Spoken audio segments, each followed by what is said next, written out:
अब चैप्टर खत्म हो गया। अब कुछ अच्छे क्वेश्चंस हैं चैप्टर में regarding law of conservation of energy पे। देखो, law of conservation of energy ही इस चैप्टर का सबसे इंपॉर्टेंट कॉन्सेप्ट था कि energy can neither be created nor be destroyed, it can just be converted from one form to another form. अब किसी ऑब्जेक्ट को किसी पर्टिकुलर हाइट तक आप ले जाते हो और वहां से अगर आप छोड़ते हो, पहले तो उस हाइट तक ले जाने में उसमें जो वर्क आपने करा वो उसके अंदर पोटेंशियल एनर्जी की फॉर्म में स्टोर हो जाता है, और वंस आपने उसको छोड़ा तो वही पोटेंशियल एनर्जी किस में कन्वर्ट होने लगती है? काइनेटिक में। आसान सी बात है। अब ये कॉन्सेप्ट आपको बहुत काम देता है अगर आप law of conservation of energy की टर्म्स में इसको पढ़ते हो। फॉर एग्जाम्पल, मान लो कि अगर मैंने इस ऑब्जेक्ट को यहां होल्ड कर रखा है और मैं बोल दूं कि इसके अंदर पोटेंशियल एनर्जी 10 जूल है, तो बताओ जब ये ग्राउंड पे टकराएगा उस इंस्टेंट पे इसकी काइनेटिक एनर्जी कितनी होगी? 10 जूल, बिकॉज वो सारी की सारी पोटेंशियल एनर्जी काइनेटिक में कन्वर्ट हो जाएगी। अभी बताओ कि ये हाफ ऑफ द हाइट पे, अभी मान लो ये ग्राउंड से 2 मीटर की हाइट पे है, तो 1 मीटर में इसकी पोटेंशियल एनर्जी कितनी होगी?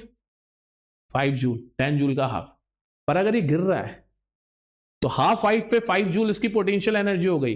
अब अगर मैं आपसे ये पूछूं कि हाफ हाइट पे इसकी काइनेटिक एनर्जी कितनी होगी, तो वो जो 5 जूल कम हो गया है पोटेंशियल एनर्जी में, वही तो काइनेटिक में कन्वर्ट हुआ। तो law of conservation of energy से ये वाले क्वेश्चंस आपको सॉल्व करने होते हैं सीधे।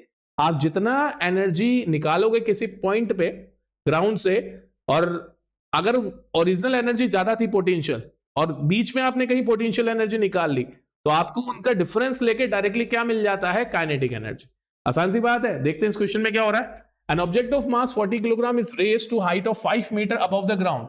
What is the potential energy there? If the object is allowed to fall, find its kinetic energy when it is halfway down. देखो, सेम इसी कॉन्सेप्ट पे बेस्ड है ये क्वेश्चन।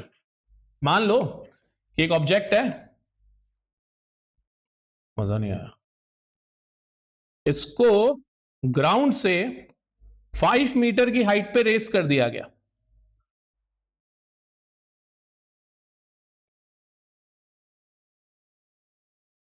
ये हो गया ग्राउंड। ऑब्जेक्ट का मास था 40 kg।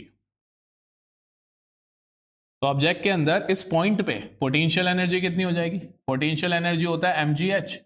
तो 40 टाइम्स g को मैंने 10 ले लिया, और हाइट कितनी थी? 5 4 are 20 टाइम्स 10 मतलब 2000 जूल।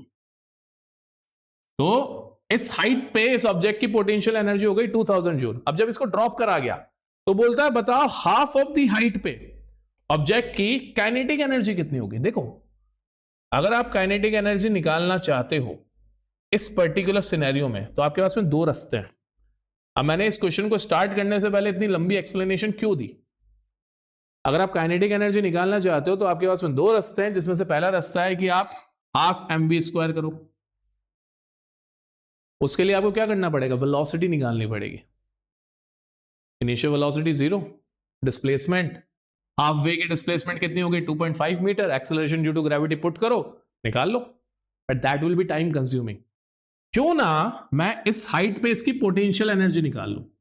पोटेंशियल एनर्जी क्या हो जाती है? फिर से mgh। मास कितना? मास नहीं बदला, दैट वाज 40। g नहीं बदला, दैट वाज 10। पर हाइट हो जाएगी 2.5। तो यहां पे पोटेंशियल एनर्जी बन गई इसकी 1000 जूल। पर आप बोलोगे सर पोटेंशियल एनर्जी तो पूछी नहीं, काइनेटिक एनर्जी पूछी है। फिर मैं बोलूंगा आप लोगों को law of conservation of energy मैंने पढ़ा है।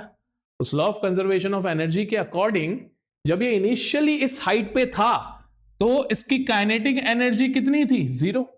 तो टोटल एनर्जी कितनी थी? 2000 जूल। जब ये ग्राउंड पे आ जाएगा तब भी इसकी टोटल एनर्जी कितनी रहेगी? 2000 joule due to the law of conservation of energy. तो इस पॉइंट पे भी इसकी टोटल एनर्जी कितनी रहेगी? 2000 जूल। जहां पे आपको पोटेंशियल कितनी दिखाई दे रही है? 1000 जूल। तो बची हुई एनर्जी क्या हो जाएगी? काइनेटिक। तो kinetic energy will be total energy minus potential energy. तो काइनेटिक एनर्जी कितनी हो जाएगी? 2000 minus 1000, that will B 1000 joule. बताओ कैसा लगा? ये आसान तरीका था करने का। Rather than calculating the velocity you can actually calculate this thing. अब इसका फायदा देखो। अब एक और फायदा, आपने अगर यहां पे काइनेटिक एनर्जी निकाल ली तो आप यहां से वेलोसिटी भी निकाल सकते हो। काइनेटिक एनर्जी का फॉर्मूला क्या था? Half mv²। ठीक है, अगर मुझे यहां पे वेलोसिटी निकालनी है तो अब मैं डायरेक्टली क्या कर सकता हूं? Half mv² is equals to that kinetic energy there.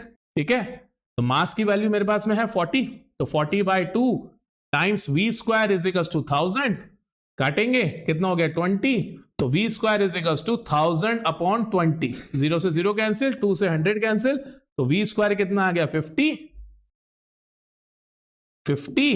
तो v की वैल्यू कितनी हो गई √50, √50 को क्या लिख सकता हूं मैं, रूट में 25 टाइम्स 2, दैट मीन्स 5√2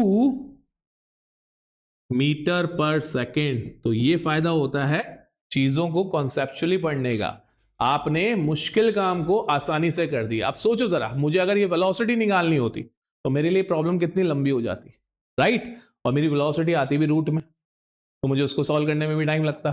तो इसलिए मैंने क्या करा, मैंने law of conservation of energy लगा के इस पॉइंट की पोटेंशियल एनर्जी लगाई, निकाली, और टोटल एनर्जी में से पोटेंशियल एनर्जी को सब्ट्रैक्ट करके इस पॉइंट की काइनेटिक एनर्जी निकाली। पर मैंने आपको आगे की चीज भी बताई है कि जो अब एडिशनल क्वेश्चंस में करवाऊंगा उसके अंदर मैं इस तरह की चीजें आपसे पूछूंगा, समझे।